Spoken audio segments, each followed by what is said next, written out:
Sabi ng asawa ko kagabi, may surprise ako sa'yo bukas, mahal. Abay, syempre, na-excite naman ako kung ano yung surprise na iyon. Pero syempre, bago ang lahat, tinapos muna namin ang aming mga kanya-kanyang panalangin at pagbabasa ng Biblia. Habang itong aming Via ay talaga namang nalilibang dahil meron siyang bisita ngayong araw. At nung natapos na nga yung aming devotion, sinimula na nga ng asawa ko itong sinasabi niyang surprise niya para sa akin. At nung pinagmamasdan ko nga yung ginagawa niya, mukhang meron na akong idea. Sa tingin niyo, ano kayang gagawin ng asawa ko?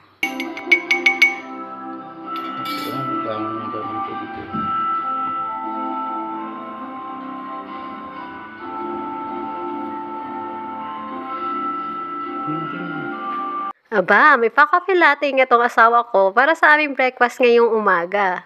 Kaso, pagdating nga dun sa pagpo-form ng heart, hindi niya talaga magawa. Pero sabi ko nga sa kanya, okay lang yan, mahal. Sa susunod, magagawa mo din yan. Pero sa point na ito, ginagawa niya pa rin nga talaga yung best niya para makapag-form ng heart. Kaso, hirap talaga siya, kaya ito na lang yung naging kalabasan. Sobrang na-amaze talaga ako dito sa nagawa niya kasi hindi na ito masama para sa first time. At sakto din nga dahil ngayong araw pala ay National Coffee Day. Kaya sa mga mahilig magkape dyan, Happy National Coffee Day! At habang ginagawa pa nga ng asawa ko yung isa, nag-steam na rin ako nitong siopaw na nabili niya kahapon sa market. Sobrang thankful din nga talaga ako sa Panginoon dito sa effort ng asawa ko. Kung titignan mo, napakasimple lang ng ginagawa niya. Pero sa totoo lang, sobrang laking impact neto sa relationship namin bilang mag-asawa. Makakatulong din talaga yung mga ganitong bagay para mas lalong paglalimin pa ang pagmamahala ng mag-asawa. At ito na nga yung pangalawang gawa ng asawa ko. Tingnan natin kung magagawa niya na yung form na heart na gustong-gusto niya talagang magawa. Halos ngay hindi na siya humihinga dyan para magawa lang yung heart na ito. At ito na nga yung pangalawa niyang gawa. O diba, kahit walang heart pero ang ganda-ganda na. Sobrang nagandahan talaga ako dito sa nagawa niya.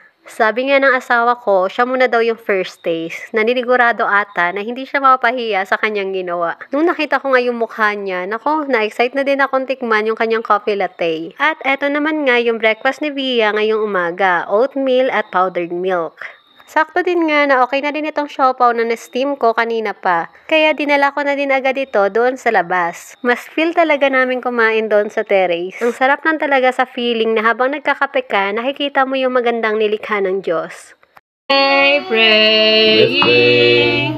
Praying with Jesus. Let's pray. Panginoon, salamat po sa pagkain. Kapagkalab niyo po, pagpalain niyo po ito sa pangalan ni Jesus. Amen. Amen. Pasensya nga at hindi na ako nakayayang kumain. Dahil after naming manalangin ay dumating nga yung tao na susukat dito sa table na nabasag. Binalik ko na lang nga yung camera nung nakita ko yung anak ko na nagkakaganito. Sarap na sarap talaga siya lagi sa oatmeal with powdered milk kahit wala pa yung sugar. At regarding naman nga sa coffee latte ng aking asawa, naku po, napakasarap. Para nga lang magkaroon kayo ng idea, isang stick nga lang yun ng coffee at isang swak na Bear Brand. Pero ang dating, napaka-special. After nga namin kumain, pinaliguan ko na rin agad itong si Via.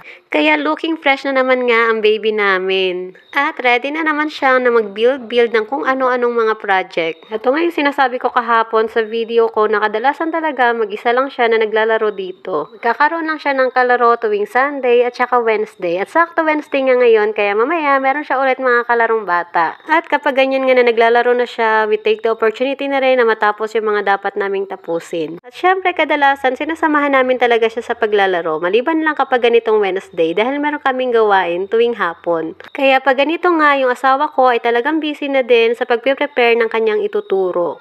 Habang ako naman ay inatupag itong tambak naming hugasin na hindi pa nga nahugasan simula kagabi. Dito nga ako ngayon sa labas naghugas dahil ang lababo ay barado. Nakwento nga sa amin ng nag-aayos na napuno na pala ng sebo yung pipe. Kaya dahil doon, hindi namin pwedeng gamitin yung lababo simula kagabi hanggang ngayong buong maghapon. Yun nga talaga yung struggle dito sa Baguio dahil nga sa lamig ng panahon dito, kaya ang bilis maging sebo yung mantika. Kaya yung payo nga sa amin ng nag-ayos ay mayat maya daw namin ito buhusan ng mainit na tubig. At sa wakas nga tapos na din ako sa aking paghuhugas, lilinisin ko na lang ito para naman magandang tingnan. Pagkatapos nga nito ay naligo na din agad ako dahil magluluto pa nga ako ng merienda namin para mamaya sa prayer meeting. Kaya after ko nga maligo, niready ko na rin ito ang mga gagamitin ko sa pagluluto. At habang nagluluto, sinabay ko na rin nga ito ang pag-aaral ko ng lesson para naman sa mga bata. Ganito talaga talaga yung setup namin lagi, lalo na kapag merong gawain. Kaya salamat talaga sa Panginoon sa lakas na binibigay niya para magawa at matapos ng maayos yung mga gawain na pinagkatiwala niya. Ayan muna po for today's video. Ako nga pala si Mama Care. Thank you for watching!